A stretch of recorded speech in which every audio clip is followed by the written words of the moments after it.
Hello lovely people and welcome back to my channel. Today we're doing the last installment of the Holiday 2020 collection from Pat McGrath Labs. I received my last package from this collection, which contained the Risque Rose. Is it Risque Rose or Risque Rose? Anywho, I was not initially planning on getting this quad one bit because I'm gonna be honest with you, we're going to get into that in a little bit, but I don't really like this color story all that much. However, when Pat was releasing the promo images for her holiday collection, she was extremely late with releasing like the swatches and the information for the quads. And then I believe she released information and swatches on this quad first, and only after Interstellar Icon and Fleur Fantasia. And she mentioned on the description of this quad that it contained new formulas, which led me to believe that all three quads would contain new formulas. So on launch day, like literally 2 seconds after she launched, I was already on the website trying to order the things, and I had decided that I'm going to get Fleur Fantasia, Interstellar Icon and the highlighter, because I just feel like the only shade that I truly would have desired in this quad is Lavendering, and it's not worth for me to have this quad just for the shade Lavendering, because the other two quads are gorgeous, they're beautiful color stories, and you know, I still get to try her new formula. And then lo and behold, when I went on to find out more information about the quads after I had already purchased them, I realized that the other two quads do not contain a single shade in a new formula. The only quad that contains new formulas and is made in Italy and not in the US is this quad. Now let me be abundantly clear, just because the other two quads are made in the US does not mean that they are of inferior quality. In fact, lots of other Pat McGrath products are made in the US. Maybe you didn't realize that, but all of her six pans, the old ones, the new ones, everything is made in the US. Her singles were made in the US, plenty of her products come from the US, and they are splendid quality. The big mothership palettes, her quads from last year and this particular quad, are made in Italy, and I believe the reason for the big motherships and the quads from last year are the baked shades, so the baked formula, which is probably made by a specific lab in Italy which specializes in that.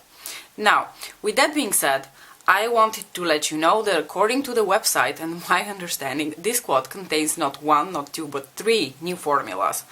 And those are these three shades over here. So this shade, the hot pink, which is called Rose Rebellion, is a cream to matte formula.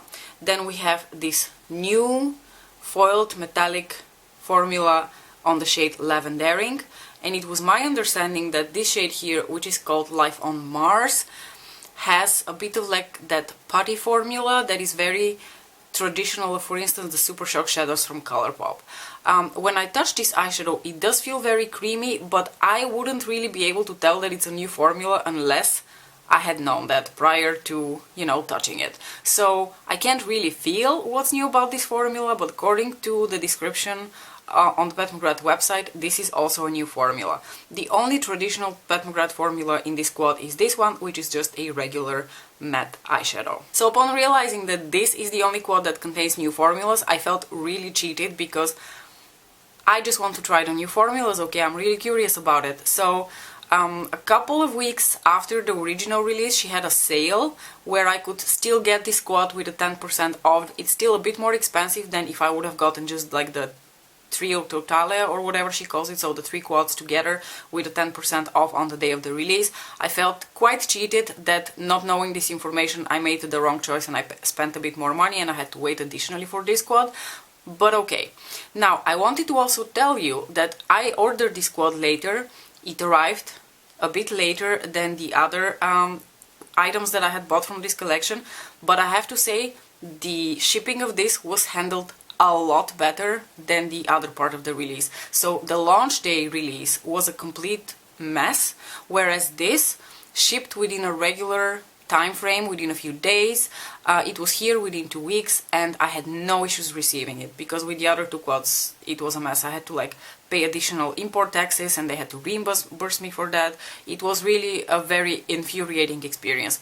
With this quad I had no issues, so whatever issues they were having in their shipping department, maybe at least a little bit have been fixed. So there is, you know, light in the end of the tunnel. It is a Saturday and I'm not going anywhere, so I'm actually going to do 2 different looks using this quad for you, and I am actually going to pull out the Fleur Fantasia quad because I want to use the matte shade in there. I don't like the combination of the 4 shades. I feel like in place of this shade I would have much rather preferred to have a mid-tone, cooler, matte, or like a cream matte purple, because that would have paired so much more beautifully with this.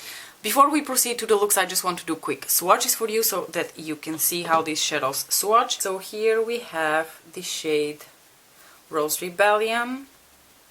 Here we have Lavendering. Lavendering is a very interesting shade. It's like a stale blue silver base with pink, purple and blue sparkles to it. It is truly, truly stunning. Okay, now that I'm touching the Life on Mars shade, it does feel really, really creamy. But to be honest, all of her metallics to me from this release feel really, really creamy. So here you have Life on Mars, and here you have the deep brown shade. And now without any further rambling, I want to jump into the eye looks. On one of my eyes I'm going to do something with the hot pink and the shade Lavendering, and on my other eye I'm going to do something with the brown and the copper pink shade. So to start off both of my looks, I'm actually going to go back into the Fleur Fantasia quad because this matte shade here would fit very nicely with both of the looks that I have in mind, and the Risque Rose quad doesn't really contain a transition shade that would work for my skin, and I don't see myself putting the dark brown or the hot pink all the way up to my brow bone. So we're going to start with the peachy pink matte from Fleur Fantasia. If you don't have the Fleur Fantasia quad, clearly you can use any other matte that you have in your collection that looks like this shade, including the shade Naked Blush from the Divine Rose 2 palette, if you happen to have that one. On my left eye, I'm now going to take the shade Rose Rebellion, and I'm going to apply that pretty much on half of my lid and blend that in the outer corner with the peachy pink shade from Fleur Fantasia.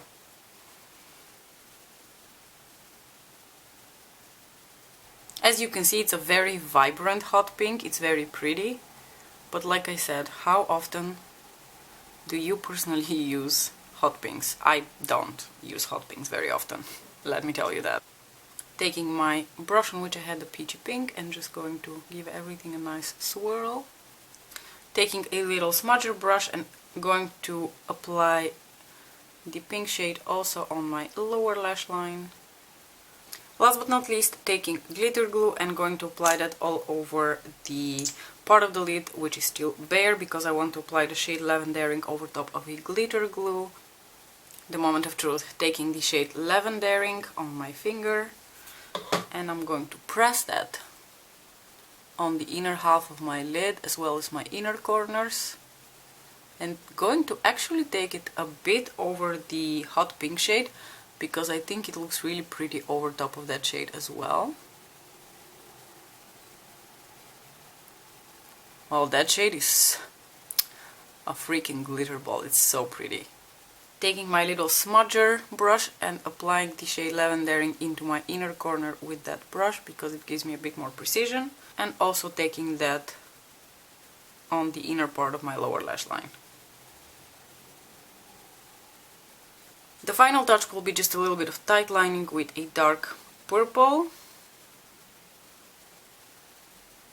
For my right eye, I'm actually going to keep it much more warm toned. I'm going to go into the deep brown shade and apply that as a smudged like liner here into my outer corner, and on my lid I'm going to apply the beautiful copper pink shade.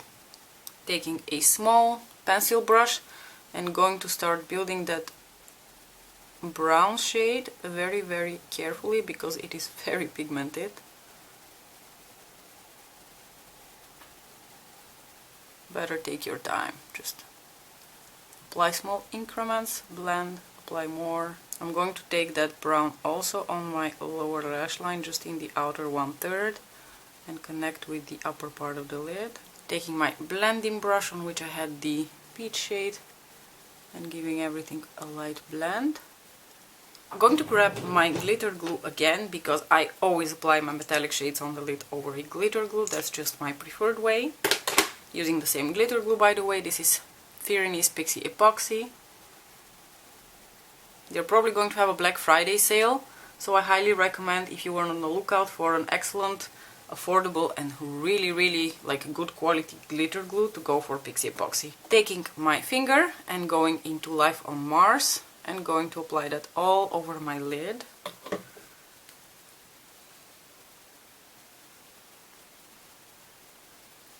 Taking a little bit of that dark brown and smudging that here to blend with Life on Mars. Also going to take Life on Mars on the inner part of my lower lash line to meet up with the brown.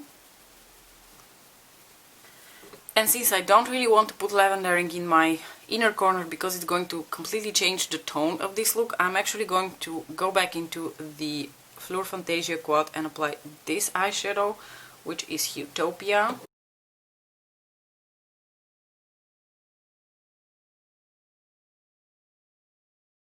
Taking this Kiko eyeshadow stick, it's a double-ended one, and I think it's from a limited edition collection, which contains this gorgeous bronze, which I'm going to put here on my waterline.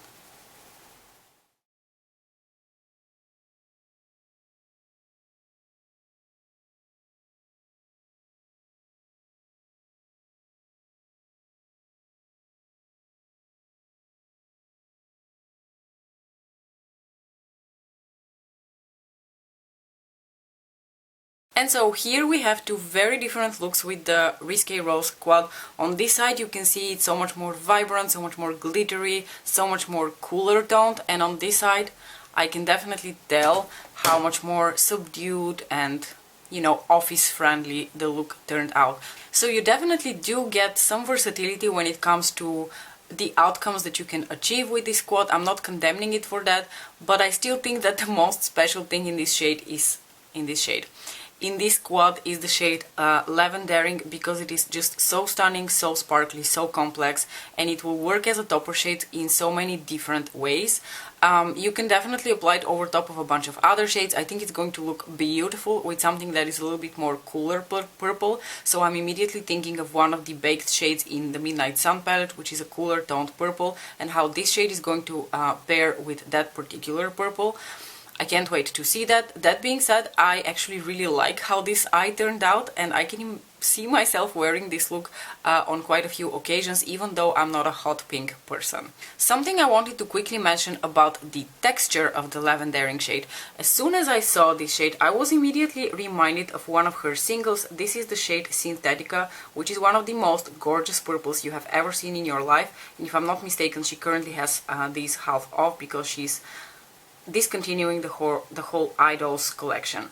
But this shade has just the same sort of like large flaky texture, and somehow when you apply it on the lid it is also very smooth, very sparkly and very gorgeous. This is made in the US, this is made in Italy, but I can tell you, to me, the formula, the texture on these two shades feels very similar. Now, I can't really give you a proper dupe for the shade Lavendering within Pet's collection, because I don't think that exists. I think that shade is completely new to her lineup.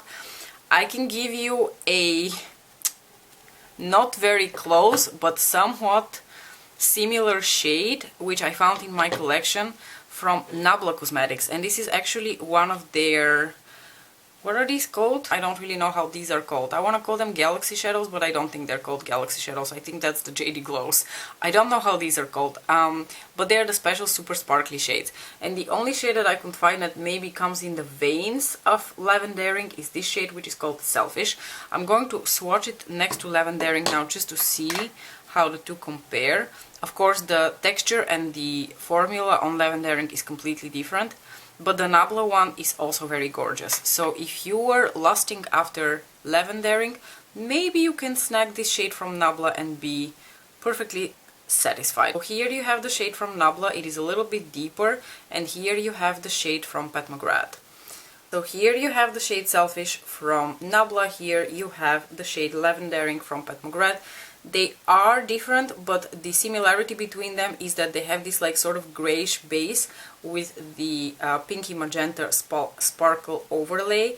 Clearly the shade from Nabla is much deeper in its base tone, but the two have, you know, they share some similarity. So if Lavendering was the only shade that you lusted after in this quad and you were to be satisfied with something relatively similar, then I guess the shade from Nabla wouldn't be the worst thing in the world. I just want to say the shade from Nabla is absolutely gorgeous. I love that shade. The next comparison I wanted to do, and I don't think they're the exact same shade, but I do think they're a little bit similar. When I was applying the shade Life on Mars earlier, I immediately thought of one of her singles, which is the shade Rose Venus.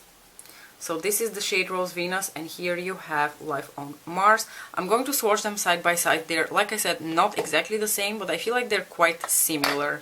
So the shade from the quad is a little bit pinkier, whereas the single from her leans a little bit more like true bronze. So this is the single in Rose Venus, and this is Life on Mars. So here you have Life on Mars, and here is Rose Venus.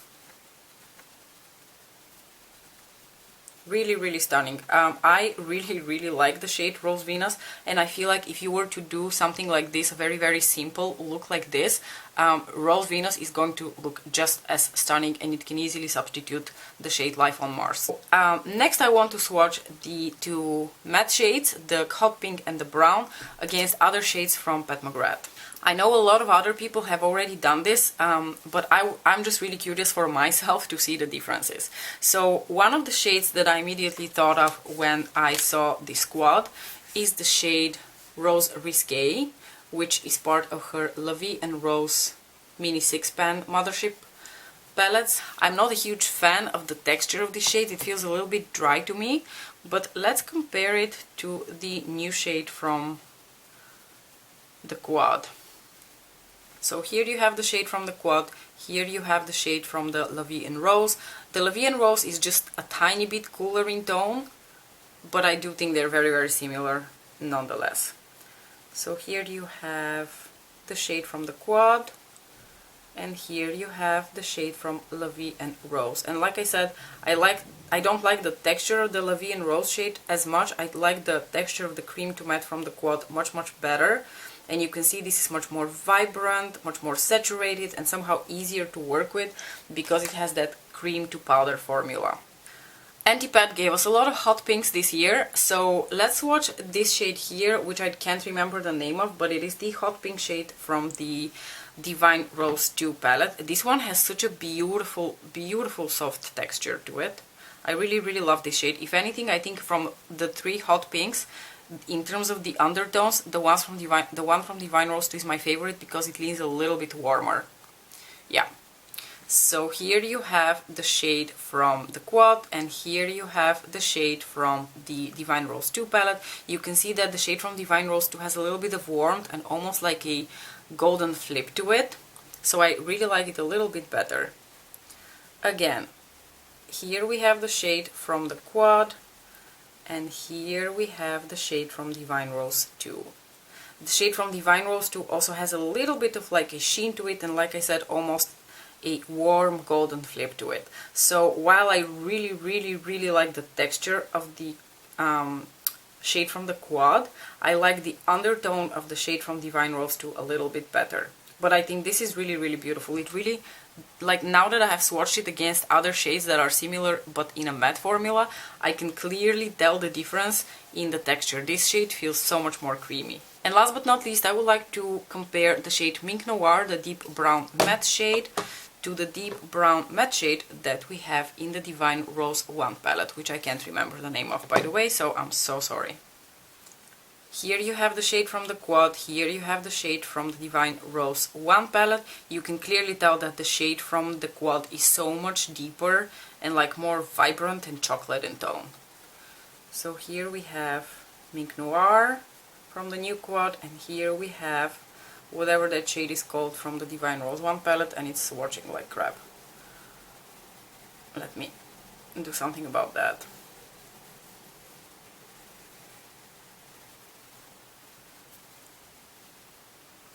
Now that I look at them, I almost feel like the shade from the Divine Rose 1 palette has a little bit of like also like coolness to it compared to the shade from the new quad. The shade from the new quad looks like a saturated dark chocolate to me. It's so gorgeous. It's definitely warmer and more like almost mahogany in tone compared to the shade from Divine Rose 1, so clearly this will have a lot more punch. So overall, based on all the comparison swatches and the looks that I did, I am happy with my purchase. I really like this quad, and if I have to rank the 3 quads that I bought, I would say for me Interstellar Icon definitely takes the cake and the first place, but that also has to do a lot with like the subjective experience of me enjoying these types of colors more than the colors in Fleur Fantasia and Risque Rose. But to me, Fleur Fantasia and Risque Rose are both at the same position. Like, I would rank Interstellar Icon as my number 1, and the other 2 quads pretty much take the same position. I would have to use them a bit more to see which one I really truly like more than the other one. But as of now, the 2 rank at the same position for me because I really enjoy both of them. They're just both not exactly my type of color story. If you happen to have all 3 quads, I think you're going to be able to make beautiful looks combining all the 3 quads, because I think the shade Life on Mars would look absolutely beautiful next to Golden Polaris from Interstellar Icon.